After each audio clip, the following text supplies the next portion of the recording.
ආයුබෝවන් රටක ඉතිහාසය වර්තමානය අනාගතය මේ තුන් කාලෙම ගත්තත් රටක කතා කළ යුතුම මාතෘකාව තමයි අධ්‍යාපනය. අධ්‍යාපනයට අනුව තමයි අනාගතය තීරණය වෙන්නේ. ඉතින් අද දවසේ ඊටම වැදගත් කරුණු රාශියක් ඔබ වෙත කතා කරන්නට අපි මේ එකතු වෙන්නේ Talk to Focus එක.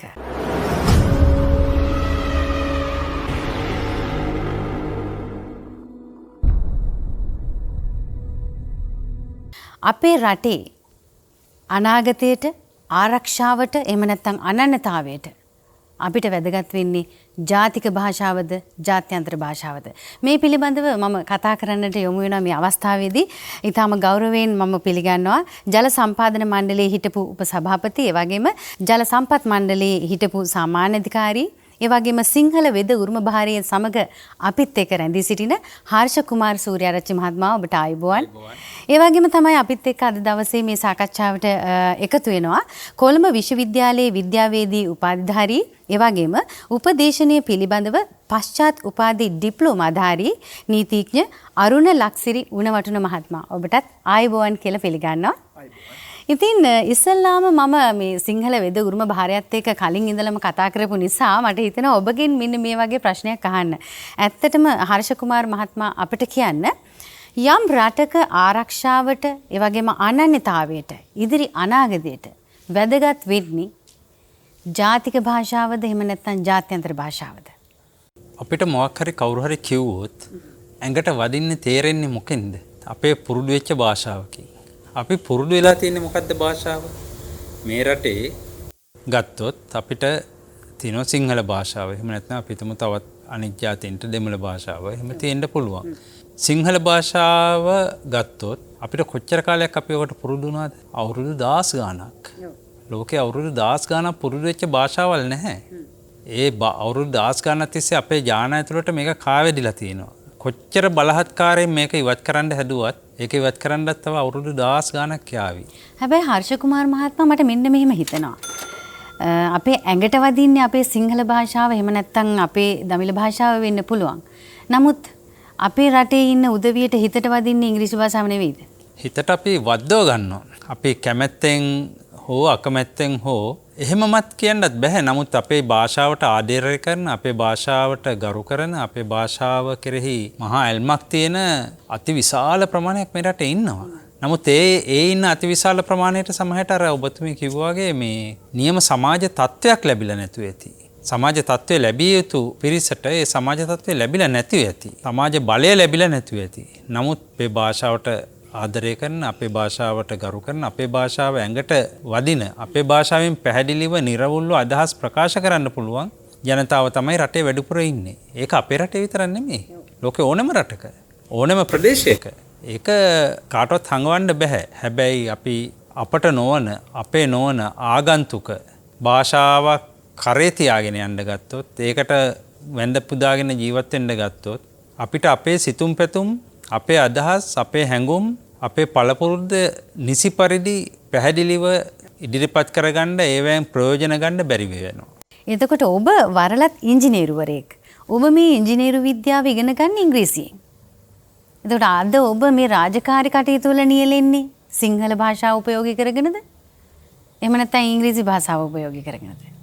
වැදගත් ප්‍රශ්නයක්. සමහර අය මේ ප්‍රශ්නේ වැඩි තේරුමක් නැතුව හිතන්න ගන්නවා. නමුත් ඔබතුමී එහුවේ ඉතාමත් ගැඹුරු අර්ථයකින්. මොකද මම ඉගෙන ගත්ත ඉංජිනේරු විද්‍යාව මම බොහොම ගරු කරන ශිල්පයක්. අතිශය සුන්දරයි. විශේෂයෙන් සිවිල් ඉංජිනේරු විද්‍යාව. මේ ස්වභාව ධර්මය ගැන ලෝකයේත් එක්ක සම්බන්ධ වෙන දෙයක්. හැබැයි මේ ඉංජිනේරු විද්‍යාවේ අපි ඉගෙන ගත්තේ අපේ දෙයක්ම නෙවෙයි. අපි දිනු කරපු දේවල් අපි ඉගෙන ගත්ත බොහොම අඩුවෙන්. නමුත් ලෝකයේ වෙන රටවල් දියුණු කරපු වෙන රටවල් වල ජයග්‍රහණයන් තමයි අපි අත් වශයෙන්ම ඉගෙන ගත්තේ. එතකොට ඒ රටවල් වල දියුණු කරපු නිසා ඒ රටවල් වල භාෂාවෙන් අපි ඒක ඉගෙන ගැනීම ගැන මගේ විරෝධත්වයක් නැහැ. හැබැයි ඒකෙන් අදහස් වෙන්නේ අපිට අපේ භාෂාවෙන් ඒ ඉංජිනේරු විද්‍යාව ඉගෙන ගන්න බැහැයි කියලා. දැන් ලෝකයේ දියුණු රටවල් ගත්තොත් ඒ හැම රටකම දියුණු රටවල් නොදියුණු රටවල් නෙවෙයි. හැමදාම පිරිහිලා තියෙන, හැමදාම අපේ වගේ දියුණු නොවන, දියුණු වෙමින් හැමදාම දියුණු වෙමින් පවතින රටවල් නෙවෙයි. නමුත් දියුණු රටවල් ගත්තොත් ඒ හැම දියුණු රටකම ඉංජිනේරු විද්‍යාව, වෛද්‍ය විද්‍යාව මේවා උගන්වන්නේ ඒගොල්ලන්ගේ භාෂාවෙන්. එතකොට ඒගොල්ලෝ ඒ සඳහා විශාල කැපවීමක්, විශාල ධනයක්, කාලයක්, ශ්‍රමයක් වැය කරනවා ඒගොල්ලෝ භාෂාවෙන් උගන්වන්න. ඒකින්ද ඒ රටවල් දියුණු වෙලා තියෙනවා. එතකොට දියුණු වුණාට පස්සේ දෙවෙනි භාෂාවක් වශයෙන්, තුන්වෙනි භාෂාවක් වශයෙන් අනිත් භාෂාවලුත් ඉගෙන ගන්නවා. විශේෂයෙන් අපේ රටේ දරුවන් අධ්‍යාපනය සඳහා යොමු කරන්න කැමැත්තෙන් ඉන්නේ අපේ දෙමව්පියෝ ජාත්‍යන්තර පාසල් වලට. මොකද ඉංග්‍රීසි භාෂාව තමයි මූලිකවම ඉගෙනගත යුත්තේ කියන හැඟීම මත. එතකොට මේ අද දවසේ අපේ දරුවන්ට ජාත්‍යන්තර පාසලකට නොගිහින් ජාතික පාසලකදී මේ හැම විෂයක්ම පුළුල්ව හදාරන්නට හැකියාව තිබෙනවද විශ්වවිද්‍යාල සහ එහෙම නැත්නම් විවෘත විශ්වවිද්‍යාල මේ දක්වා අධ්‍යාපනය ලබන දරුවන්ට? මේ දක්වා අධ්‍යාපනය ලබන දරුවන්ට ජාත්‍යන්තර පාසල් යෑමෙන් නම් අවශ්‍යතාවයක් නැහැ. දැන් උදාහරණයක් වශයෙන් අපි ජාත්‍යන්තර පාසල් ගියේ නැහැ. අපි සාමාන්‍ය පාසල් වලට ගියා. ඉතින් නමුත් අපිත් එක්ක ඉංජිනේරු විද්‍යාව කරපු බොහෝ අය ඉන්නවා. අපිට වඩා හොඳට ඒක කරපු. අපිට වඩා ඉහළින් සමත් වෙච්ච. එතන මේ ඒතකොට භාෂාව කියන එක භාෂාවක් වශයෙන් විතරක් සැලකුවොත් අපිට මේ වෙන අමුතු දෙයක් එතන නැහැ. හැබැයි අපි දැන් මේ කරන්නේ ඉංග්‍රීසි භාෂාව කියලා අපි කරන්න යන්නේ ඉංග්‍රීසි සංස්කෘතියට බැඳෙන්නනේ අපි යන්නේ. අපි භාෂාව ඉගෙන ගැනීමවත් භාෂාවෙන් ප්‍රයෝජන ගැනීමවත් නෙවෙයි අපි කරන්නේ. අපි මේ ඉංග්‍රීසි සංස්කෘතියට වෙලා ඉංග්‍රීසි කාර්යයක් වෙලා ඉංග්‍රීසි කළු සුද්දෙක් වෙන්න. කළු සුද්දා කියන වචනේ දැන් කල්පැනලා යල්පැනලා ඉවරයි. අවුරුදු 70කට කලින් නම් කළු සුද්දා කිව්වේ හැකි. ඒතකොට අපි හදන්නේ එහෙම කෙනෙක් වෙන්න. නැතුව ඉංග්‍රීසි ඉගෙන ගන්න නෙවෙයි. ඒකින්ද අපේ ආත්මාභිමානය, ආත්ම ශක්තිය, ආත්ම ධෛර්යය, නිර්මාණශීලීත්වය මේ සියල්ල යට යනවා. ඒ කියන්නේ හර්ෂ කුමාර මහත්මයා කියන්නේ දැන් සාමාන්‍ය අධ්‍යාපනයේ ඉඳලා විශ්වවිද්‍යාල අධ්‍යාපනයේ දක්වා එතනින් එහාට තව ඉගෙන ගන්න දරුවන්ටත් සිංහලෙන් මේ පුළුල් විෂය ධාරාම හදාරන්න හැකියාව තිබෙනවා ලංකාව තුළ. ඔව් සිංහලෙන් හදාරන්න පුළුවන්. සිංහලෙන් හැදෑරිය යුතු විශේෂ ධාරාවන් තියෙනවා. හිතමු දැන් සිංහල වෙදකම. සිංහල වෙදකම ඉංග්‍රීසියෙන් හදාරන්න ගියොත් බරපතල ප්‍රශ්න ගොඩකට මුහුණ දෙන්න වෙනවා. මොකද ඒ වචන, ඒ තාක්ෂණය සියල්ල තියෙන සිංහල භාෂාවෙන්, එහෙම නැත්නම් පාලි භාෂාවෙන්, සංස්කෘත භාෂාවෙන් ඒවෙන් තියෙනවා අපේ භාෂාවට පරිවර්තන වෙලා තියෙන්නේ. අපි බෙහෙත් කරන පුද්ගලයොත් සිංහල, බෙහෙත් ගන්න මිනිස්සුත් සිංහල, ඒ ගනුදෙනුව සිද්ධ වෙන්නේ සිංහල භාෂාවෙන්. ඒතකොට ඊටමත් පහසුයි වෙදකම සිංහල භාෂාවෙන් ඉගෙන ගන්න ඕන. ඒ වගේම තව දෙයක් තමයි නීති වෘත්තිය. නීති වෘත්තියේදී අපේ රටේ මිනිස්සුන්ගේ ප්‍රශ්න, ගැටලු තමයි සාකච්ඡා කරන්නේ. ඒගොල්ලන්ගේ අනාගතයේදී ඒගොල්ලෝ හැසිරිය යුතු විනයන් තමයි ඒකෙන් නිර්ණය කරන්නේ. ඒතර මේක අපේ රට ඇතුලේ තියෙන ප්‍රශ්නයක් ප්‍රධාන වශයෙන්. තාසුළු කොටසක් ජාත්‍යන්තර නීතිය, ඒ වගේ දේවල් අපිට අවශ්‍ය වෙයි ජාත්‍යන්තරය සමග කටයුතු කරන්නේ. ඒ බොහොම සුළු ප්‍රමාණයක්, සමහරට 1% වෙන්න පුළුවන්. එතකොට අධිකරණයේ ඒ වගේම ලංකාවේ නීතිය පිළිබඳව යම් යම් ගැටලු අපේ භාෂාවත් එක්ක අපිට ගොඩනැගිලා තියෙන ගැටලු අද කතා කරන්නට තමයි අපි එකතුනේ නීතිඥ අරුණ ලක්සිරි උණවටුන මහත්මයා. අපි එතුමාගෙන් අහන්නට ගැටලු කීපයක්ම මේ අවස්ථාවේ තියෙනවා.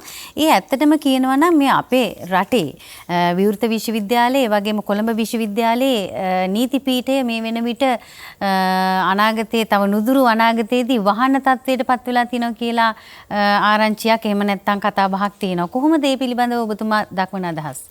ඒ සම්බන්ධව අමිලා මම පැහැදිලි කරනවා නම් දැනට ශ්‍රී ලංකාවේ නීතිය ගැන කතා කරනකොට ප්‍රධාන වශයෙන් අපිට කතා කරන්න සිදු වෙන්නේ ආණ්ඩුක ව්‍යවස්ථාවත් එක්ක. අපි කැමතුණත් නැතත් අපි අනුගමනය කරන්න ඕන රටේ පවතින නීතිය.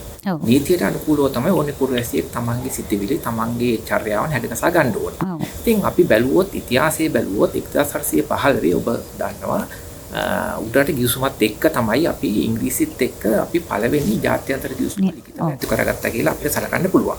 එමෙ උඩරට ගිවිසුම ඇති කරගත්තු භාෂාව ගත්තොත් උඩරට ගිවිසුම සකස් කළේ ඉංග්‍රීසි සහ සිංහල භාෂාවෙන්. එය ඕනනම් අද උනත් මේ නීති පඤ්ඤප්ති වල එම ගිවිසුම් දෙකම සිංහල සහ ඉංග්‍රීසි භාෂාවෙන් දකින්න තියෙනවා. ඉන්පසු ඉංග්‍රීසියෙන් ඒ විදිහට නීති පැනෙව්වත් ඉන්පසු ඉංග්‍රීසියෙන් විසින් උඩරට ගිවිසුම අත්සන් කිරීමෙන් පසු සියලු කටයුතු පැන වුණේ ඉංග්‍රීසි භාෂාවෙන් පමණයි. 1938 සෝල්බරි ව්‍යවස්ථාව මගින් ලංකාවට නිදහස ලබා දුන්නා කියලා ප්‍රකාශ කරත් එම ව්‍යවස්ථාව සකස් කළේ ඉංග්‍රීසි භාෂාවෙන් විතරයි. නමුත් එම සියලු ක්‍රියාකාරීත්වයන් අභිබවා 1972 ජනරාජ්‍ය ව්‍යවස්ථාව පනවමින් මුල් වරට ඉතිහාසයේ අධිකරණ කටයුතු සිදු කර යුත්තේ කවර භාෂාවෙන්ද කියන එකට අදාළ විධිවිධාන පැනෙවුවා. ඉන්පසු 1978 ආණ්ඩුක්‍රම ව්‍යවස්ථාවේ ආණ්ඩුක්‍රම ව්‍යවස්ථාවේ 24 ව්‍යවස්ථාව යටතේ අධිකරණ භාෂාවක් ලංකාවට හඳුන්වා දීලා එම අධිකරණ භාෂාව සිංහල සහ දෙමළ බවට නීති පැනෙව්වා ආණ්ඩුක්‍රම ව්‍යවස්ථාවේ 24 ව්‍යවස්ථාවේ. දැන් අමිල ඔබ අහපු ප්‍රශ්නයට රුජුවම උත්තර දෙනවා.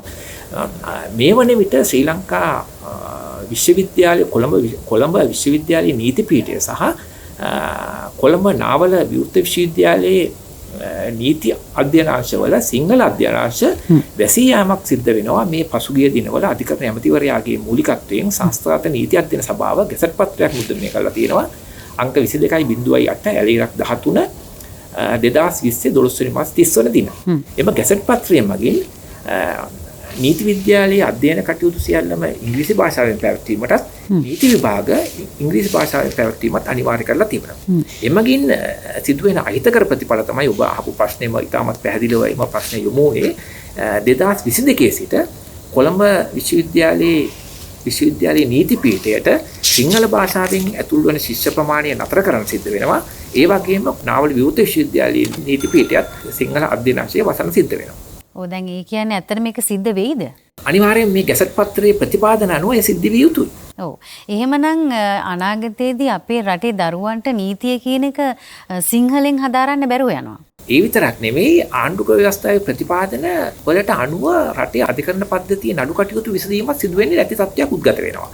ඒක පැහැදිලිව කියනවා නම් ආණ්ඩුක්‍රම ව්‍යවස්ථාවේ 24 ව්‍යවස්ථාවේ දක්වනවා අධිකරණ භාෂාව මොකක්ද කියන එක. ඒ වගේම 23 ව්‍යවස්ථාවේ දක්වනවා නීති පැනවීමේ භාෂාව. දැන් මේ පසුගිය දිනවල 2020 12 වෙනි මාසේ 30 වන දින මුද්‍රණය කළ තියෙන ගැසට් පත්‍රය අනුව ශ්‍රී ලංකා නීති විද්‍යාලයේ අධ්‍යාපන කටයුතු ඉංග්‍රීසි භාෂාවෙන් සිදු කිරීමත් නීති විභාග ඉංග්‍රීසි භාෂාවෙන් සිදු කිරීමත් තුළ සිදුවෙන අනිවාර්ය ප්‍රතිඵලය තමයි ඉංග්‍රීසි භාෂාව පමණක් ඉගෙනගත්තු නීතිඥවරු සහ විනිශ්චයකාරවරු රට හමුවේ ඉදිරිපත් වෙන්නේ. එය අධිකරණ භාෂාවෙන් නඩු විභාග කිරීමට ඇති ආණ්ඩුක්‍රම ව්‍යවස්ථා ප්‍රතිපාදනයේ පටහැනි තත්ත්වයක්. ඔබ හොඳින්ම දන්නවා කොළඹ බටහිර වෛද්‍ය විද්‍යාව උගන්වන වෛද්‍ය පීඨයේ අධ්‍යයන කටයුතු සියල්ලම කරන්නේ ඉංග්‍රීසි භාෂාවෙන්. එතකොට එහෙම ඉංග්‍රීසි භාෂාවෙන් අධ්‍යාපනය ලැබලා පිට වෙන බටහිර වෛද්‍යවරයෙකුට අඩුම තරමේ බෙහෙත් තුණ්ඩුවක්වත් ඉංග්‍රීසි භාෂාවෙන් අර සිංහල භාෂාවෙන් ලියන්න නැහැ. ඒ වගේම අධිකරණයේ ඉදිරිපත් කරන වෛද්‍ය ෆෝම් එකක වෛද්‍ය වාර්තාවකවත් එය සිංහල භාෂාවෙන් ඉදිරිපත් කරන උන්ට නිපුණතාවයක් නැහැ. අඩුම රෝග නිර්ණය වාර්තාවක්වත් උන්ට සිංහල භාෂාවෙන් ලබා දෙන්න උන්ට හැකියාවක් නැහැ. ඒ කියන්නේ ඉංග්‍රීසි භාෂාවෙන් ඉගෙන ගැනීමේ ප්‍රතිඵලය වෙන්නේ එය. එතකොට දැන් ආණ්ඩුක්‍රම ව්‍යවස්ථාවේ 24 ව්‍යවස්ථාවේ දක්වලා තියෙනවා අධිකරණ භාෂාව සිංහල භාෂාවෙන් කටයුතු කරන්න කියලා.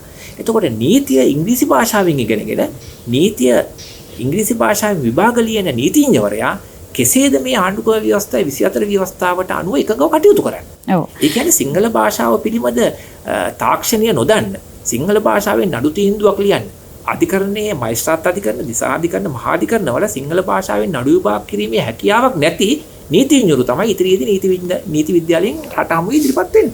එතකොට අරුණ මහත්මයා නීතිය පිළිබඳව අධ්‍යාපනය හදාරලා මේ උපාධි දක්වා පැමිණියේ සිංහල භාෂාවෙන්ද එහෙම නැත්නම් ඉංග්‍රීසි භාෂාවෙන්ද? මම සිංහල භාෂාවෙන් සිංහල භාෂාව හදාරලා තමයි මේ අද මේ ඉන්න තත්ත්වයටපත් වුනේ. ඔව් එතකොට දැන් මින් අනාගතයේදී කවදාවත් සිංහල භාෂාවෙන් නීති පිළිබඳව විභාගයක් නොලියන අපේ දරුවෝ, ඒ කියන්නේ අනාගතයේදී අපිට අපේ රටට එකතු වෙන නීතිඥවරු කොහොමද අපේ මේ සිංහල එහෙම නැත්නම් දෙමළ ජනතාවගේ ගැටලු විසඳන්නේ? එය තමයි දැන් ඔබ ඇහුවේ ඉතාමත් වැදගත්ම ප්‍රශ්නයක්. එම ප්‍රශ්නය තමයි අද දවසේ සමාජයේ තියෙන මාතෘකාව. ඒ කියන්නේ දැන් මේ රටේ සිංහල භාෂාවෙන් හෝ දෙමළ භාෂාවෙන් නීති අධ්‍යාපනය නොලබා නීතිමය තාක්ෂණය නොදැන කෙසේද තමන්ගේ සේවාදායකයන් තමන්ගේ රටවැසියන්ගේ නඩු කටයුතු සිද්ධ කරන්න කියන එක බරපතල අර්බුදයකට දැන් රට මුහුණ දීලා තියෙනවා. ඒ කියන්නේ දැන් අධිකරණ භාෂාවෙන් නඩු විභාග කිරීමට ආණ්ඩුක්‍රම ව්‍යවස්ථාව දක්වා තියෙන ප්‍රතිපාදන අද වන විට සම්පූර්ණයෙන්ම ක්‍රියාත්මක කරන්න බැරි තත්වයට සංස්ථාගත නීති අධ්‍යයන සභාව සහ අධිකරණ ඇමතිවරයා නීති පනවලා තියෙනවා. ඒතකොට මෙය පැහැදිලිවම ඔවුන්ගේ ප්‍රජායිතිය පවා අවශ්‍ය විය හැකි මට්ටමේ තත්ත්වයක්. ඒ තත්ත්වය වැඩිදුර පැහැදිලි කරනවා නම් ආණ්ඩුක්‍රම ව්‍යවස්ථා සංශෝධනයක් නොකර ආණ්ඩුක්‍රම ව්‍යවස්ථා 24 ව්‍යවස්ථාවේ අධිකරණ භාෂාව පිළිබඳ ප්‍රතිපාදනය වෙනස් කරන්න බෑ. ඒ කියන්නේ අපි කැමතුණත් නැතත් සිංහල භාෂාවෙන් සහ දෙමළ භාෂාවෙන් නීති අධ්‍යාපනය ලැබීම සහ නීති විභාග පැවැත්වීම ආණ්ඩුක්‍රම ව්‍යවස්ථාව අනුමත කරලා තියෙනවා. 1972 ආණ්ඩුක්‍රම ව්‍යවස්ථාවේ 11 වෙනි ව්‍යවස්ථාවෙත් 1978 ආණ්ඩුක්‍රම ව්‍යවස්ථාවේ 24 ව්‍යවස්ථාවත් පැහැදිලිවම මේ ප්‍රතිපාදනය සංස්ථාගත නීති අධ්‍යයන සභාවට අධිකරණ ඇමතිවරයාට පවතින රාජ්‍යයට නියම කරලා තියෙනවා. නමුත් එය එසේ තිබියදී එම තත්වයට පටහැනිව පසුගිය දෙසැම්බර් මාස මේ සංස්ථාගත නීති අධ්‍යයන සභාව මේ ගැසට් පත්‍රය මුද්‍රණය කළා සිංහල භාෂාවෙන් සහ දෙමළ භාෂාවෙන් නීති අධ්‍යාපන කටයුතු හැදෑරීම වැළැක්වීම බරපතල නීතිමය අපගමනයක්. එතකොට අරුණ මහත්මයාට හිතෙන්නේ නැද්ද? එහෙම නැත්නම් හර්ෂ මහත්මයාටත් මම මේ ගැටලුව යොමු කරන්න කැමති. හිතෙන්නේ නැද්ද මේක රටේ අපේ ස්වදේශීය ශිෂ්‍යයන්ගේ අධ්‍යාපන කප්පාදුවක් කියලා? ඊටත් වඩා බරපතල විදිහට අපිට අපේ කමක් නැති අපි අපේ රටක ආගන්තුකයෝ බවට පත් වෙන අපේ රටේ අසරණයෝ බවට පත් වෙන තත්ත්වයක්නේ. දැන් අපි හිතමු අපිට යම්කිසි ප්‍රශ්නයක් විසඳගන්න උසාවියකට යන්න තියෙනවා. උසාවිය පිරීලානේ තියෙන්නේද? ඒ ප්‍රශ්නේ රට පුරා ඇති වෙනවා. ඒ යන පුද්ගලයා දන්නේ නැහැ උසාවියේ සම්පූර්ණ ආගන්තුක භාෂාවකින් ඒක සාකච්ඡා කරනවා. ප්‍රශ්නෙට මැදි වෙච්ච පුද්ගලයෝ දෙගොල්ලෝ පැත්තකට එලා බලාගෙන සින්න වෙනවා. මොකද්ද මේ වෙන්නේ කියලා. ඉතින් මෙහෙම තත්ත්වයක් අපිට අපේ රටක වෙන්න ඕනේ නෑනේ. අපි හිතමු අපි ගියා පිට රටකට. ගිහිල්ලා ඉන්නවා. ඒ රටේදී ඒ රටේ භාෂාවෙන් මේ නඩු කටයුතු ඒ ගැටලු විසඳනවා. ඉතින් අපිට ඉවසා වදාරන්න වෙනවා. හැබැයි අපිට අපේ රට ඇතුළේ ඉඳගෙන අපේම රටේ මිනිස්සු ටික අපිට අපේ රට අහිමි කරනවා. ඉතින් අපි මේකේ තේරුම මොකද්ද? එතකොට හර්ෂ මහත්මයාට ඇත්තටම විදේශගතව මං හිතන්නේ කාලයක් ඔබ හිටියා. ඉතින් ඒක නිසා අත්දැකීම් ඇති. මම මේ අහන්නේ වෙනත් රටවල ලංකාව හා සාපේක්ෂව ගත්තාම වෙනත් රටවල මේ නීතිය හා මේ අධ්‍යාපනය සම්බන්ධයෙන් රටේ භාෂාව යොදා ගැනීම මොන ආකාරයෙන්ද සිද්ධ වෙන්නේ කියලා කිව්වොත්. තාමත් වැදගත් ප්‍රශ්න මේකේ අපේ රටේ හැමදෙනාම දැනගත යුතුයි. මම කාලයක් පදිංචිලා හිටියා ජපානයේ. මම අධ්‍යාපනය ලබන්න ගියේ. ජපානය කියන්නේ ලෝකේ දියුණුම රටක්. ඒ වගේම ලෝකේ තියෙන අමාරුම භාෂාවක් ජපන් භාෂාව. අර මගේ එකපාරක් මිත්‍රයෙක් ඇහුවා මගෙන් ජපානයේ මේ ටයිප්‍රයිටර් එකක් ෆුට්බෝල් ග්‍රවුන්ඩ් එකක් විතර ඇති නේද කියලා. මොකද ඒ තරම් විශාල අකුරු ප්‍රමාණයක් තියෙනවා 10000ක් විතර. ඇල්ෆබෙට් වර්ග 3ක් තියෙනවා. ඒකට එච්චර අමාරු භාෂාවක්. හැබැයි ඒගොල්ලෝ වැඩ කරන්නේ මේ භාෂාවෙන්. ඒකයි ඒගොල්ලෝ දියුණු වෙන්නේ. ඊට පස්සේ මම තව හිටිය කාලයක් යුරෝපේ රටක නෝර්වේ රාජ්‍යයේ පොඩි ජනගහනයක් ඉන්නේ. නෝර්වේ, ස්වීඩන්, ඩෙන්මාර්ක් රටවල් තුනම එකතු කරලත් ලංකාවේ ජනගහනයට වඩා අඩුයි. ඒ රටවල් තුනේ භාෂාවල් ගොඩාක් එකිනෙකට සමානව යන්නේ. හැබැයි ඒ රටවල් පාවිච්චි කරන්නේ නෝර්වේ රටේ නෝර්වේජියන් භාෂාව, ඩෙන්මාර්ක් රටේ ඩෙන්මාර්ක් භාෂාව, ස්වීඩන් රටේ ස්වීඩන් භාෂාව. ඒගොල්ලෝ තමන්ගේ භාෂාවලින් තමයි වැඩ කරන්නේ. ඒගොල්ලන්ට ඉංග්‍රීසි ඉතාමත් හොඳින් පුළුවන්. මට ළඟදී අපි දැක්ක සංගණනයක ලෝකයේ ඉංග්‍රීසි හොඳටම පුළුවන් ජාතීන් අතර නෝර්වේ මේ රටවල් ඉන්නවා. හැබැයි ඒගොල්ලෝ වැඩ කරන්නේ තමන්ගේ භාෂාවෙන්. ඇයි මේ අපේ රටේ විතරක් අපේ මේ ඉගෙනගත්තු මිනිස්සු ඇයි මේ අපේ රටේ විතරක් අපේ භාෂාවට පහර දෙන්නේ? මං අහනවා මේක ඇත්තටම ඉගෙනගත්තු මිනිස්සුන්ගේ වගකීමක් එක පැත්තකින්. ඒකට මට හේතුවක් දකින්න මං ඒක ගැන ඔබතුමී මට අවස්ථාවක් දුන්නත් පස්සේ විස්තර කරන්න. ඉගෙනගත්තු මිනිස්සු එකක්. නමුත් මේ රටේ ඇයි රජය මේකට ඉඩ දෙන්නේ?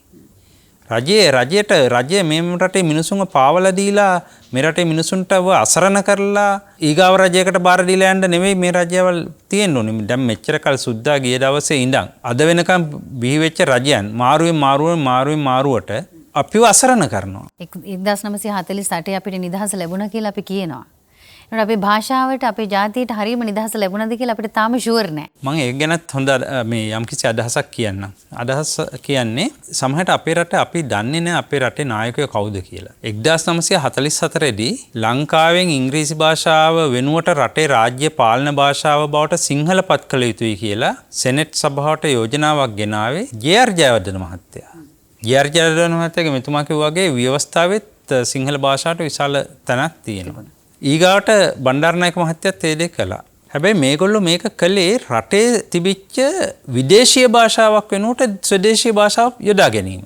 නමුත් ඒ වෙලාවේ හිටපු අවස්ථාවාදී අනෙකුත් දේශපාලන නායකයෝ විශේෂයෙන් විපක්ෂයේ සහ අනෙක් ජාතීන් අතර හිටපු අවස්ථාවාදී දේශපාලන නායකයෝ මේකට ජාතිවාදී මුහුණුවරක් දුන්නා. ඇත්ත වශයෙන්ම මේගොල්ලෝ ඒකලේ මේ තිබිච්ච විදේශීය භාෂාවක් වෙනුවට ස්වදේශීය භාෂාවක් යොදා ගැනීම. මේක ලෝකේ දියුණු වෙච්ච ඕනෑම රටක් ඒක කරනවා. හැබැයි දියුණු වෙච්ච හැම රටක්ම ඒක කරද්දී අපේ රටට ඒක කරන්න දුන්නේ නැහැ. අපේ රටේ හිටපු අවස්ථාවාදී අනෙකුත් දේශපාලන නායකයෝ මේ තත්ත්වය ජාතිවාදී තත්ත්වයක් බවට මවාපෑවා. ජාතිවාදී තත්ත්වයක් බවට මවාපෑලා ඇත්ත වශයෙන්ම රට තුල ජාතිවාදය ඊට විරුද්ධ වෙච්ච අය ඇති කළා. ඒ කියන්නේ 75% කතා කරන භාෂාව ඒ රටේ පරිපාලනය ගෙනෙන එක ජාතිවාදයක් වශයෙන් දැක්කුවා. ජාතිවාදයක් නෙවෙයි අපි ප්‍රජාතන්ත්‍රවාදය ගමු. ප්‍රජාතන්ත්‍රවාදය ගත්තොත් 50%කට වඩා වැඩි පිරිසක් යමකට කැමති වුණා නම් අනිත් සියලු දෙනාම එකතු වෙනවා මේකට. අපේ සාමාන්‍ය දෙමළ කතා කරපු දෙමළ මුස්ලිම් ජනතාවත් මේකට එකතු වෙනවා කිසිම ගැටලුවක් නැතුව අර ජාතිවාදී මුහුණුවරක් අවස්ථාවාදී දේශපාලන නායකයෝ දුන්නේ නැත්නම්. එතකොට අපි කනගාටුයි අපි ගෞරවයෙන් හිතනවා කතා කරන වචන තියෙනවා සමහර දේශපාලඥයන්ගේ. මම නමින් කියන්නම් අපි දැනගන්න ඕනේ දේවල් හින්දා අගෞරවයක් කරන්න නෙමෙයි. නමුත් දැන් අපි හිතන පතාකේ උදෙක් කියලා හිතව කොල්ලිනාර්ද සිල්වා මහත්තයා. එතුමාගේ ප්‍රකාශයක් තිබුණා ඉංග්‍රීසි භාෂාව වෙනුවට සිංහල භාෂාව ගේනකොට එතුමා ප්‍රකාශ කරන්න ගත්තා එක භාෂාවක් රටවල් දෙකක්. ඒ කියන්නේ එයා කියන්න ගත්තා මේක එක භාෂාවක් කළොත් රටවල් දෙකක් වශයෙන් කැඩෙනවා කියලා. හැබැයි එතකොට තිබුණෙත් එක භාෂාවක් තමයි ඉංග්‍රීසි. මුළු රටටම එක භාෂාවක් තිබුණේ රටවල් දෙකක් තිබුණේ නැහැ. එතකොට ඒ වෙනුවට සිංහල ගෙනහම මෙයාට එකපාරට රටවල් දෙකක් වෙයි කියලා කියන්න ගත්තා. ඒ ජාතිවාදී ස්වරූපයක් ඒගොල්ලෝ මේකට ආරූඪ කළා. ඒ ජාතිවාදී ස්වරූපය සමහරට ඒගොල්ලෝ නොදැනුවත් කමින් එක්ක වෙන අයගේ උවමනාව මත ඒක කළා වෙන්න පුළුවන්. අන්න එදා ඒකට පහර ගහපු නිසා අදත් අපි නොදියුණු රටක්. අපි මේ දැන්ට තෝරන තරම් අපේ රටේ මිනිස්සු අහලා ඇති සිංගප්පූරුවේ ලී කුවාන් යූ මහත්තයා ඉස්සෙල්ලාම ලංකාව තමයි එයාගේ ආදර්ශමත් රට විදියට යෝජනා කළේ. ඒතර ආදර්ශමත් රට විදියට යෝජනා කරපු රට අද මෙච්චර පල්ලෙහාට වැටලා අද ආසියාවේ තියෙන පල්ලෙහාම රට බවට පත් කළේ අන්න අර සත්‍යයට ජාතිවාදී මුහුණුවරක් දීපු නිසා. මම දැන් කලිනුත් කිව්වා බලන්න ලෝකේ ඕනෑම රටක් එංගලන්තය වැඩ කරන්නේ ඉංග්‍රීසි භාෂාවෙන්. මොකද ඒක ඒගොල්ලන්ගේ ස්වදේශීය භාෂාව. එංගලන්තයට අල්ලපු රට ගන්න ප්‍රංශ ගන්න එංගලන්තේ දූපතක් ඒ අසල තියෙන ප්‍රංශය ගන්න ප්‍රංශ භාෂාවෙන්. ඒගොල්ලෝ ස්වදේශීය භාෂාවෙන් වැඩ කරන්නේ. ඒගොල්ලෝ ඉංග්‍රීසියෙන් නෙමෙයි වැඩ කරන්නේ. ඉංග්‍රීසියෙන් කතා කරන්නත් කැමති නැහැ. ජර්මනිය ගන්න ජර්මන් භාෂාවෙන්. ඉතාමත් පුංචි රටක් ස්විට්සර්ලන්ඩ් ගන්න. ජර්මන් භාෂාව ඒගොල්ලෝ ඒ රටේ වැඩිපුර ඉන්නේ ජර්මන්ස්ලා. ඒතර ඒගොල්ලෝ කතා කරන්නේ ඒගොල්ලෝ භාෂාවවල. ඉතාලි භාෂාවෙන්. අර මං කලින් කිව්වා වගේ නෝර්වේ, ස්වීඩන්, ඩෙන්මාර්ක්, ෆින්ලන්ඩ් මේවා ඔක්කොම මේ රටවල් පුංචි ජනගහනයක් තියෙන රටවල්. සමහරට මේ ඔක්කොම රටවල් ටික ගත්තත් ලංකාවේ ජනගහනයට වඩා අඩුයි. ලංකාවේ සිංහල ජනගහනයට වඩා අඩුයි. හැබැයි ඒ රටවල් තම තමන්ගේ ස්වදේශීය භාෂාවලින් තමයි රටවල් වල පරිපාලනය, නීතිය, නඩු ඇහිම් මේවා සියල්ල කරන්නේ. කොටිම තාක්ෂණික අධ්‍යාපනය පවා දෙන්නේ එහෙමයි. දෙන්නේ ඒගොල්ලන්ගේ භාෂාවලින්. චීනය කොයිතරම් අමාරු භාෂාවල්ද? භාෂාව අමාරු නැත් ඒගොල්ලෝ රටවල් වල උගන්වන්නේ රටවල් වල මේ අධ්‍යාපනය දෙන්නේ තාක්ෂණික අධ්‍යාපනය පවා දෙන්නේ ඒ භාෂාවලින්. හැබැයි මේ රටේ ඒ රටවල් වල පාවිච්චි වෙන සාමාන්‍ය ගැටලු මිනිසුන්ගේ ප්‍රශ්න විසඳීම අනිවාර්යෙන්ම ඒ රටේ භාෂාවල වලින් තමයි කරන්නේ. දැන් ඇත්තටම බටහිර වෛද්‍ය විද්‍යාව ගත්තට පස්සේ ඒක ඉංග්‍රීසියෙන් හදාරනවා කියන එක ප්‍රශ්නයක්ම නැහැ. ඒක බටහිර වෛද්‍ය විද්‍යාව. අපේ හෙළ වෛද්‍ය විද්‍යාව හෝ පාරම්පරික වෛද්‍ය විද්‍යාව හදාරනවා නම් අපි සිංහල භාෂාවෙන් හදාරිය යුතුයි කියන එක අපි දන්නවා. එතකොට නීතිය පිළිබඳව ගත්තාම අරුණ මහත්මයාගෙන් මම අවසාන වශයෙන් අහන්න කැමති ඇත්තටම දැන් මේ ඉස්සරහට අපි අරගෙන යන මේ අධ්‍යාපන ක්‍රමයේ යටතේ සිංහලෙන් නීතිය හදාරන්න බෑ. එහෙම නැත්නම් සිංහලෙන් නීති අධිකරණය පිළිබඳව ගැටලු විසඳගන්න අපිට හැකියාව නැත්නම් අපි ඉදිරියේදී අනාගතයට මුහුණ දෙන මේ ගැටලුව ඇත්ත වශයෙන්ම විසඳගන්නේ කොහොමද? ඔව් ඒ ප්‍රශ්නයට මම උත්තර දෙන්නම්. උත්තර දෙන්න කලින් එම ප්‍රශ්නය තව මම පැහැදිලි කරගන්නම්.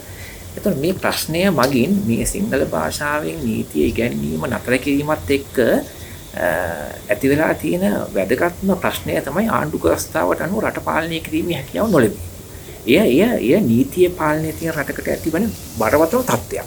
මෙම සිංහල භාෂාවෙන් නීතිය ඉගැන්වීම සහ නීති විභාග පැවැත්වීම නතර කිරීමේ සංස්ථාගත නීති අධ්‍යයන සභාවේ අනුනීති පැනවීම නිවැරදි ආණ්ඩුක ව්‍යවස්ථාවේ විධිවිධාන වල සංශෝධනයක් සිදු කරලා ඉවර වෙලා ඊට පසුව මේක කරාන. ආණ්ඩුක ව්‍යවස්ථා විධිවිධානයක පැහැදිලිවම තියෙද්දී අධිකරණ භාෂාව පිළිබඳ විධිවිධානය එම විධිවිධානයට පටහැනිව නීතිඥවරු සහ විනිශ්චයකාරවරු බිහි කරන්න අවශ්‍ය කරන පසුබිම සකස් කිරීම බරපතල ලෙස ආණ්ඩුක ව්‍යවස්ථාවට පටහැනිව ක්‍රියා කිරීම. නමුත් මේ ඇති වෙලා තියෙන නීතිමය ගැටලුව निराකරණය කර ගැනීමට කෙනෙකුට යන්න සිද්ධ වෙන්නේ අධිකරණයම තමයි. නමුත් අධිකරණයටම ගියත් ගරු ශ්‍රේෂ්ඨාධිකරණයේ විනිසුරුතුමන්ලා 3 දෙනෙකුගෙන් සමන්විත විධායක කාර්යයන් ඉටු කරන සංස්ථාගත නීති අධ්‍යයන සභාව තමයි මේ අනුනීති පනවලා තියෙන්නේ. ප්‍රායෝගිකව මෙය නිවැරදි කිරීමේ දිශානතියට වඩා මෙය ඒ ආකාරයටම එම නීති තත්ත්වයෙන් විස්තර කිරීමේ තත්ත්වයකට තමයි අධිකරණයට ගියත් කටයුතු කරන්න සිද්ධ වෙන්නේ කියන එක ජනතාව අතර අදහසක් තියෙනවා. නමුත් මෙය විසඳා ගැනීම සඳහා අනිවාර්යයෙන්ම කළ හැකි ප්‍රතිපාදනක් නැතුවම නෙමෙයි. මෙම නීතියට පටහැනිව මෙම ක්‍රියාදාමය නිවැරදි කර ගැනීමට ජනාධිපතිවරයාට සහ පාර්ලිමේන්තුවට විධිවිධාන ක්‍රියාත්මක කර හැකියි. මන්ද ආණ්ඩුක ව්‍යවස්ථාවට පටහැනිව යම් තැනැත්තෙක් ක්‍රියා කරලා තියෙනවා නම් ඔහුගේ ප්‍රජායති අවශ්‍ය කිරීම දක්වා මෙම වැරදි තත්ත්වයේ නිවැරදි කිරීම ගෙන යන්න පුළුවන්. නමුත් මෙතන දැන් යම්කිසි දේශපාලන ක්‍රියාදාමයක් සිද්ධ වුණොත් මෙම සිංහල භාෂාවෙන් ඇති නීතිමය තත්ත්වය නිවැරදි නොකිරීමට ඒ සඳහා ජනතාවට අවස්ථාවක් නැති වෙනවා Tamanට Tamanගේ ඇතිවන ප්‍රශ්න නිරාකරණය කරගන්න. එතකොට ඇත්තටම හර්ෂ මහත්මයා රටේ දේශපාලනය අපේ රටේ දේශපාලනය ගත්තාම ඇත්තටම දේශපාලනීනුත් විශාල බලපෑමක් තියෙනවද මේ අපේ රටේ ජාතික භාෂාවට ජාතික භාෂාව ගත්තාම සිංහල දෙමළ අපි භාෂාවන් දෙකම ගත්තාම මේ දෙක මේ විදිහට අපේ රටෙන් දුරස් කිරීමට මේ දේශපාලනය බලපානවද? කනගාටුදායක සිද්ධිය මේකනේ. දැන් අපි අතීතයේ තිබිච්ච දේශපාලන පක්ෂ රජයන් ඔක්කොම අපි අමතක කරමු. මේ රටේ බහුතරයක් වූ ස්වදේශික ජනතාවගෙන් බහුතර ජනතාවක් ජනාධිපතිතුමාම කිව්වනේ ප්‍රසිද්ධිය ප්‍රකාශ කළා සිංහල ජනතාවගේ ඡන්දයෙන් තමයි බලයටපත් උනේ කියලා. ඒතර එහෙව් රජයක් කළ යුත්තේ සිංහලෙන් අධ්‍යාපනය නොලැබෙන තැනක සිංහලෙන් අධ්‍යාපනය ලබා දීම මිසක සිංහලෙන් අධ්‍යාපනය ලැබෙන තැනක සිංහලෙන් අධ්‍යාපනය ඉවත් කිරීමද? එතකොට මේ මිනිස්සුන්ට සම්පූර්ණ මිනිසුන්ගේ බලාපොරොත්තු බිමටම කඩාබිම දාලා තියෙන්නේ. උඩු යටකුරු කරලානේ තියෙන්නේ. එතකොට සිංහල ඇයි මේ රජයේ යටතේ ඇයි මේ සිංහල මිනිසුන්ගේ ඡන්දයෙන් පත්වෙච්ච රජයේ යටතේ සිංහල භාෂාව නැති බංග කරන්න උත්සාහ කරන්නේ? ජාත්‍යන්තර භාෂාවෙන් නීතිමය කටයුතු සිද්ධ වෙනවා නම් අපේ ලංකාව තුල අපේ ජාතිය තුල අනාගතයේදී මේ අපේ දරුවන් ඉගෙන ගන්නේ ජාත්‍යන්තර භාෂාවෙන් ඉගෙන ගන්නේ ජාත්‍යන්තරයේ කටයුතු කරන්නද එහෙම නැත්නම් ජාතියේ කටයුතු කරන්නද කියන එක ප්‍රශ්නයක්. අපි නීතිය ඉගෙන ගන්න ඕනේ මොකටද නීතියෙන් කටයුතු කරන්න අපිට නීතිඥවරු මොකටද අවශ්‍ය වෙන්නේ? අපේ මේ නගරයක් පාසා තියෙන මහේස්ත්‍රාත් උසාවිවල අන්තර්ජාතික නඩු දහන්නේ. අපි අවුරුදු 10ක් 20ක් තිස්සේ අහන්නේ අන්තර්ජාතික නඩුද මේ අපේ ඉඩම් අන්තර්ජාතික ඉඩම්ද? මේකට ඕනේ අපේ රටේ ස්වදේශික භාෂාව ගැටලුවට පත්වෙච්ච පුණ්‍යය ඒ පුද්ගලයාට නීති කරුණු කියා දෙන පුද්ගලයා ඒ නීති කරුණු නඩුව විසඳන පුද්ගලයා මේ සියල්ලම මේ අපේ ස්වදේශික භාෂාව තුළ ඉන්න ඕනේ අය. ඒ තුලින් කටයුතු කරන්න ඕනේ අය. දැන් සුද්ධු ඇවිල්ලා යටත් කරගෙන අපිව ඒගොල්ලන්ට අවශ්‍ය හින්දා ඒගොල්ලන්ගේ පාලනයට පහසු වෙන්න ඒගොල්ලේ භාෂාවෙන් පාවිච්චි කරලා ඕගොල්ලන්ගේ ප්‍රශ්න ඕන අපි විසඳලා දෙන්නම් මේක කැමති නම් තේරුම් ගන්න අපිට තේරිච්ච හැටියට අපි විසඳලා දෙනවා කියලා ඒගොල්ලෝ කළා කමක් නැහැ. අපි යටත් වුණානේ.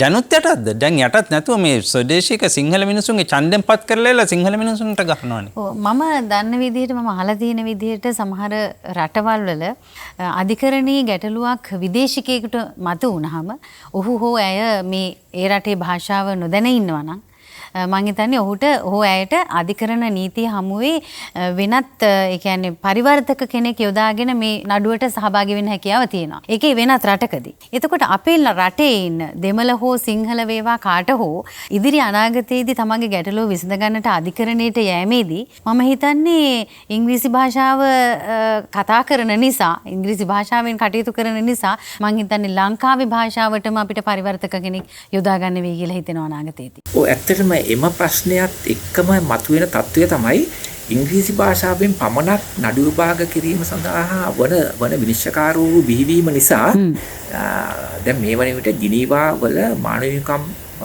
අන්තර්ජාතික මානව හිමිකම් චෝදනා සම්බන්ධවත් යම්කිසි චෝදනා ස්වරූපයේ ලංකාවට එරෙහිව පවතින තත්ත්වයක් තියෙනවා. එතන ප්‍රධාන යෝජනාවක් තමයි දෙමුහුන් අධිකරණ ලංකාවේ පිහිටවන්න ඕනි කියන එක. එම දෙමුහුන් අධිකරණ වලට අවශ්‍ය කරන පසුබිමත් මෙම සංස්ථාගත නීති අධ්‍යයන සභාව මෙම ගැසට් පත්‍රය මගින් ස්ථාපිත කරලා තියෙනවා. ඒ කියන්නේ සිංහල සහ දෙමළ භාෂා නීතියෙන් ඉවත් කිරීමත් එක්කම නීති අධ්‍යාපනය ඉවත් කිරීමත් එක්කම ඉංග්‍රීසි භාෂාව පමණක් නීති අධ්‍යාපනයට ඇතුල් කිරීමත් එක්කම දෙමුහුන් අධිකරණ ලංකාවේ පිහිටවීම සඳහා අවශ්‍ය කරන මූලික අඩිතාලම සකස් කරලා ඉවරයි. ඒ අනුව ඉදිරියේදී ලංකාවේ විදේශීය විනිසුරුන් ලංකාවේ අධිකරණවල අසුන් ගන්නවා කියන එක පුදුම දෙයක් නෙමෙයි. ඒත් එක්කම ඔවුන් කිසිසේත් නඩු විභාග ලංකාවේ ස්වදේශීය ජනතාවගේ භාෂාවෙන් කරන්නේ නැහැ. ඔවුන් ඉංග්‍රීසි භාෂාවෙන් නඩු කටයුතු කරනකොට ඔබ කියපු එම ප්‍රශ්නය මතුවෙනවා. ලංකාවේ ජනතාවට පරිවර්තකයක් හරහා තමයි සාක්ෂි දෙන්න වෙන්නේ. ලංකාවේ පුරවැසියන්ගේ නඩු කටයුතු සිදු කරන්න වෙන්නේ. ඒ ඊටමත් අවසාන තත්ත්වයක්. අපේ ලංකාවේ ස්වදේශීය ජනතාව අනාගතයේදී බරපතල නෛතික අර්බුද වලට මුහුණ දෙනවා ආණ්ඩුක ව්‍යවස්ථාවට පටහැනිව මේ සිදු කරන ක්‍රියාදාමයන් නිසා. හර්ෂ මහත්මයා කියන්නකෝ දැන් අපිට අධිකරණයේදී කූඩුවට නැගලා කියන්න ඕනි අපේ දේ අපේ සාක්ෂි දෙන්න ඕනි. අපිට සිංහල භාෂාවෙන් මේ සාක්ෂි දෙන්න බැරි නම් මොකක්ද ඇති වෙන්නේ?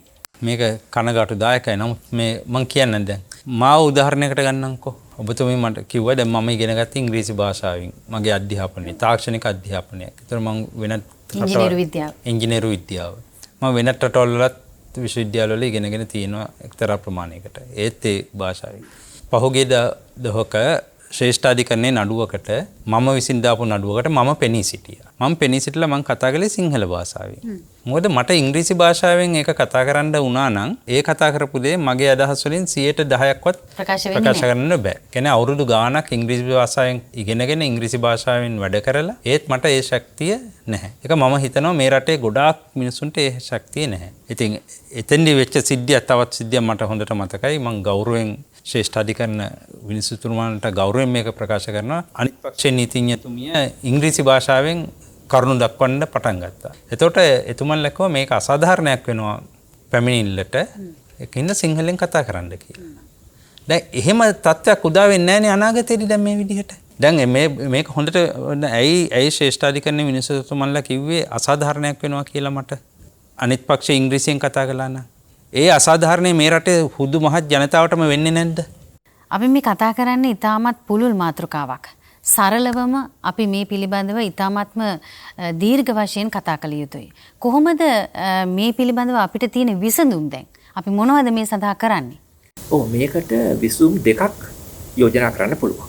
එකක් තමයි මෙම අධිකරණ භාෂාවෙන් නඩු විභාග කිරීම වැළැක්වීමට අදාළ මූලික නිර්ණායක සකස් කරලා තියෙන නීති අධ්‍යයන සභාව. නීති අධ්‍යයන සභාව කියන්නේ හුදු කිහිප දෙනෙක්ගේ අධිකාරීත්වය සහිත ව්‍යුහයක්. එය සමහර වෙලාවට උත්තරීතර ආණ්ඩුක ව්‍යවස්ථාවේ විධිවිධාන වලට අභිබව ඔවුන්ගේ අධිකාරීත්වය ක්‍රියාත්මක වෙනවා. වර්තමානයේ අපි ජනතාවගේ කැමැත්තක් තියෙනවා ප්‍රධාන ව්‍යුහයන් ස්වාධීන කරන්න ඕනේ කියන එකට. ඒ අනුව තමයි ශ්‍රී ලංකා මානව හිමිකම් කොමිසම් සභාව, ශ්‍රී ලංකා පොලිස් කොමිසම් සභාව, අල්ලස්සා දූෂණ විමර්ශන කොමිසම් සභාව, රාජ්‍ය සේවා කොමිසම් සභාව වැනි ආයතන ස්වාධීන කොමිසම් සභාවලට පත් කළේ. මෙම සංස්ථාගත නීති අධ්‍යයන සභාවත් ස්වාධීන කොමිසම් සභාවක් බවට පත් වුණොත් මෙවැනි හිතුවක්කාරී තීරණ ඉදිරියේ ගැනීම වැළැක්වීමක් සිද්ධ වෙනවා. ඒ වගේම ශ්‍රී ලංකා නීති විද්‍යාලයේ දැනට ඉංග්‍රීසි මාධ්‍යයෙන් පමණක් නීති කටයුතු සිදු කිරීම නිසා රටේ නිදහස් අධ්‍යාපනය ලබන පුරවැසියන්ට අධිකරණ භාෂාවෙන් නීති ඉගෙනීම සම්පූර්ණයෙන් වැළකීලා තියෙනවා. ඒ සඳහා විකල්පයක් ලෙස ශ්‍රී ලංකා අධිකරණ භාෂා නීති විද්‍යාලයක් පාර්ලිමේන්තු පනතකින් පිහිටව ගන්න පුළුවන්. එවිට ගම්බද දරුවන්ට රජයේ අධ්‍යාපනය ලබන නිදහස් අධ්‍යාපනයේ දරුවන්ට තමන්ගේ නීතිය නොදැනීම සමාවට කරුණක් කියන එක ප්‍රධාන ආප්තයක්නේ. ඒතකොට නීතිය නොදැනීම සමාවට කරුණක් නම් තමන් මූලික අධ්‍යාපනය ලැබපු භාෂාවෙන් නීති අධ්‍යාපනය සඳහා නීති විද්‍යාලයක් පාර්ලිමේන්තු පනතකින් පිහිටව ගන්න පුළුවන්. ඔය කියන මූලික යෝජනා දෙක මගින් මෙම අධිකරණ භාෂාවෙන් නඩු විභාග කිරීම වැළැක්වීම සඳහා නිකුත් කර ඇති ගැසට් පත්‍රයට අදාළ විසඳුම් කීපයක් අපිට ජනතාව හමුවේ ඉදිරිපත් කරන්න පුළුවන්. මේ විසඳුම් ටික ලබා ගන්නට අපි අපේ රටේ මූලික විය යුත්තේ දේශපාලනයේද එහෙම නැත්නම් මහා ජනතාවද? පරදේශී භාෂාවකින් අපි නීති කටයුතු කරද්දී ස්වදේශීක ජනතාව කොහොමද නීතිය දැනගන්නේ? ඒගොල්ලෝ නිකම්ම වැරදිකාරයෝ බවට පත් වෙන්න ගන්නවා ඊට පස්සේ. ඒතර ඒක එකක්. ඇයි මෙහෙම තත්ත්වයක් මේ රජය හදන්නේ? මම මේ අහන ප්‍රශ්නේ දැන් මේ ගැටලු මේතුමා යෝජනා කරන දේවල් සියල්ල මේ බලෙන් මේ රටේ ජනතාවට හදන ප්‍රශ්නයක් නේ. ඇයි මේ රටේ සිංහල ජනතාවගේ ඡන්දෙන් නම් පත් උනේ? ඇයි මේ සිංහල ජනතාවගේ සිංහල භාෂාව අයින් කරන්න හදන්නේ? කරුණාකරලා ඒක තීරණය ඉවත් කරගන්න. මම ඒක කියන්නේ රජයට. අධිකරණ ඇමතුමා කියන්නේ රජය නියෝජනය කරන්නේ. රජයට බැරි කමක් තියෙන විදිහක් නැහැ එවැනි නීතියක් ඉවත් කරන්න. එවැනි නීතියක් පනවලා තියෙන්නේ මේ රජයේ යටතේ. සිංහල මිනිස්සුන්ගේ සිංහල භාෂාවට පයින් ගහන සිංහල භාෂාව පැත්තකට විසික් කරන නීතියක් පනවුවා නම් කරුණාකරලා ඒ පනවපු නීතිය අයින් කරන්න. ඒක හර්ෂ මහත්තයා කෙලින්ම යොමු කරන්නේ මේ රජයට. මේ රජයට. ආපහු රටේ පොදු රජයන් වලට නෙවෙයි 48න් පස්සේ ආපු එක රජයන් වලට නෙවෙයි. මේ රජයට. මේ රජයනේ මේක හැදුවේ. ඒකෙන්ද කරුණාකරලා මේ රජය ඒක ඉවත් කරන්න. ඊට පස්සේ අර මෙතුමා කිව්ව හිතා වැදගත් යෝජනාවක් ඉංග්‍රීසියෙන්මත් අවශ්‍ය නම් එහෙනම් අපේ සිංහල එකට වෙනම ආයතනයක් පිහිටවන්න. වෙනම නීති අධ්‍යයන ආයතනයක් පිහිටවන්න සිංහලෙන් කැමති අය. වෙනත් රටවල් වල නම් ජාතික භාෂාවට හෝ ජාතිකත්වයට මූලිකත්වය දීලා වෙනත් භාෂාවන් වලට වෙනත් ජාත්‍යන්තරයේ තියෙන රටවල් වලට අවස්ථාව ලබා දෙන්නේ වෙන කොටසකින්. දැන් අපේ රටේ එහෙම නෙමෙයි සිද්ධ වෙන්න යන්නේ. අපේ රටේ ඒකේ සම්පූර්ණ අනිත් පැත්ත සිද්ධ මේ වෙනවා. සිංහල ඉගෙන ගන්න අපිට එක ආයතනයක් පිහිටුවා ගන්නට වෙන අවස්ථාවක් තමයි වෙන අවස්ථාවක් උදා වෙලා තියෙන්නේ. ඉතින් ඒක සිද්ධ වෙන්න පුළුවන්ද මේ ජනතාව විසින් තමන් වෙනුවෙන් පත් කරගත්තු රජයකට? දැන් ඇත්තටම අපි පහුගිය කාලේ කතා කළානේ. තිබිච්ච රජය දේශහිතයිසි නෑ, අපේ කමට විරුද්ධයි. මම ඒ වැඩි දුර ඒව ගැන කතා කරන්න ඕනේ අපි දන්නවනේ.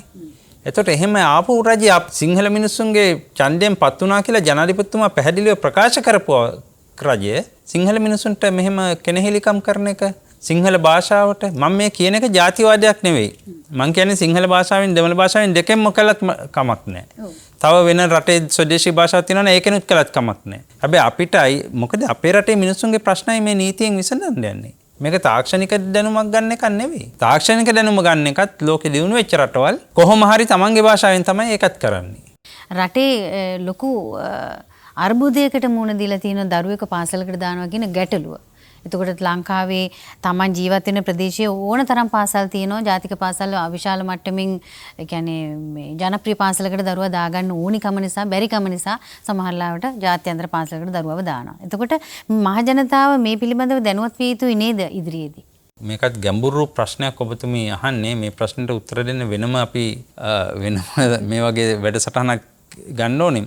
ඒ කියන්නේ මම දකින එක දෙයක් තමයි ඇයි මේ වගේ දේවල් ඇති වෙන්නේ. අපේ රටේ දැන් මේ තීරණ ගන්න ඔක්කොම උගත් පිරිසනේ. මේ තීරණ ගන්න සාමාන්‍ය ගැමියෝ නෙමෙයිනේ.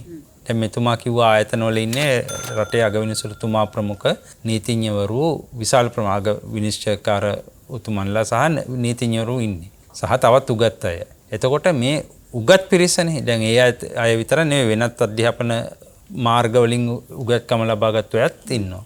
ඒතර මේ උගත් අයටනේ තමන්ගේ භාෂාව ගැන විශ්වාසයක් නැති වෙලා තියෙන්නේ. මේ උගත් අයටනේ තමන්ගේ භාෂාවට වඩා අනෙක් භාෂාවක් අවශ්‍යයි කියලා හීනමානයක් හැදිලා තියෙන්නේ. ඇයි මේ? මේක අපි සාකච්ඡා කරන්න ඕනේ වෙනම. ඒක වෙලා තියෙන්නේ අපේ රටේ තියෙන අධ්‍යාපන ක්‍රමයේ අපි නිදහස් අධ්‍යාපනයේ ක්‍රමය කියලා 1930 ගණන් වලද කොහෙද CWW කන්නංගර මහත්තයා ඇති කළේ.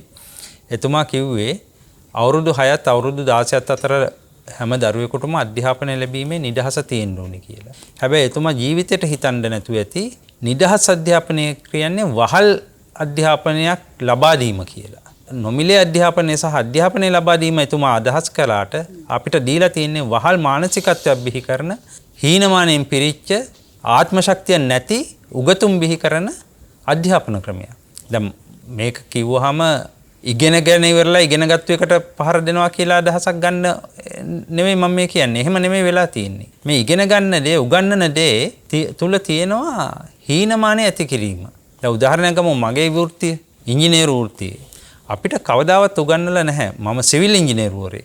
ඒතර අපිට කවදාවත් උගන්නලා නැහැ රුවන්වැලි සෑය කියන ලෝකයේ පිරමීඩ වලට පස්සේ ඒ කියන්නේ අවුරුදු 5000කට විතර පස්සේ ලෝකේ බිහි වෙච්ච විශිෂ්ටතම ඉංජිනේරු නිර්මාණය. ඒක ලෝකයේ තිබිච්ච ජේතවනාරාමයේ අබේගිරිය මේවා ගත්තොත් ලෝකයේ විශාලතම ගොඩනැගිලි වශයෙන් අවුරුදු 10 ගාණක් අඛණ්ඩව පැවතුණා. ඒ කියන්නේ අවුරුදු 10 ගාණක් ලෝකයේ පිරමීඩ ඇරුණාම ලෝකේ නිර්මාණය කරපු විශාලතම ගොඩනැගිලි. මේ ඉංජිනේරු තාක්ෂණය අපිට උගන්වන්නේ නැහැ. අපිට මේ හැම එකක්ම අපි ඉගෙනගත්තු තාක්ෂණය අපිට හදත හැකි දැන්. ඒක කිසි ගැටලුවක් නැහැ. හදන්න එච්චර පහසු නෑ. තාමත් අමාරුයි. නමුත් හදන්න පුළුවන්. ඒ තාක්ෂණය අපි දන්නවා අපිට ලැබෙලා තියෙනවා. හැබැයි අර තාක්ෂණය ඒගොල්ලෝ එදා කළේ කොහොමද මේක කියන එක අපිට ඉගෙනුවේ නැහැ. ඉතින් අපිට ඒ ප්‍රෞಢත්වය මං කියන්නේ ඉංජිනේරු විද්‍යාව විතරක් නෙවෙයි වෛද්‍ය විද්‍යාව ගන්න. වෛද්‍ය විද්‍යාවෙත් සිංහල වෙදකම තියෙනවනේ. සිංහල වෙදකමේ මහා විශ්වකර්ම වැඩ තියෙනවා. ස්පිරිතාල වල මැරෙන්න අතරින මිනිස්සුන්ව හොඳ කරනවා. කොරෝනා මුළු ලෝකෙටම ප්‍රශ්නයක් වෙච්ච කොරෝනා වලට සිංහල වෙද මහතුරු 100 ගානකගේ බෙහෙත් තියෙනවා. ඊටම සරල බෙහෙත්. එතකොට ඒ අධ්‍යාපනය දෙන්නේ නැහැ. ඒක කරන්නවත් දෙන්නේ නැහැ. දැන් මම අද දැක්ක ඔබතුමීලාගේ මේ වැඩසටහනේ අර සිංහල වෙද මහත්තයෙක් නොමිලේ බෙහෙත් දෙන්න යන එක නවත්තලයි කියලා. මේ PHI මහතුරු කියන්නේ අධ්‍යාපනය ලැබපු අයනේ. හැබැයි ඒ අයට අගය කරන්න දන්නේ නැහැ. මේ රටේ නීතියක් වෙච්ච නීත්‍යානුකූලව පිළිගත්තු සිංහල වෙදකම. ඒතර අන්න ඔය වහල් අධ්‍යාපන ක්‍රමවේදය අපි නිදහස් අධ්‍යාපනය කියලා ලබා ගන්නවා. ඒ වහල් අධ්‍යාපන ක්‍රමවේදයෙන් ඉහළට එන අධ්‍යාපනය ලබන උගතුන් තමන්ගේ හීනමානය රට තුළ ප්‍රචලිත කරනවා. ඔව් අවසාන වශයෙන් අපිට තීරණය කරන්නට වෙනවා අපේ රටේ ඉගෙන ගන්න අපේ දරුවෝ අනාගතයේදී වැඩ කරන්නේ පිට රටටද ඒ වගේම පිට රට අයද අපේ රටේ ඇවිල්ලා වැඩ කරන්න කියලා. ඉතින් ඒක සරලවම කියනවා නම් අපේ රටේ අධ්‍යාපනයත් ඒ වගේම අධිකරණ නීතියත් පිළිබඳව සිංහල භාෂාව තියෙන්නේ කොතනද කියන එක තමයි අපි අද දවසේ කතා කරේ. ඉතින් විශේෂයෙන් ස්තුතිවන්ත වෙනවා වරලත් ඉංජිනේරු හර්ෂ කුමාර සූර්යරච්චි මහත්මයාට ඒ වගේම තමයි නීතිඥ අරුණ ලක්සිරි මහත්මයාට අපිත් එක්ක අද දවසේ සාකච්ඡාවට එකතු වුණාට නැවත දවසක අපි මෙවන් වැදගත් මාතෘකාවක් අරගෙන අපි ඕගොල්ලෝ හමුවට එන්නේ කතා කරන්න Talk to Focus.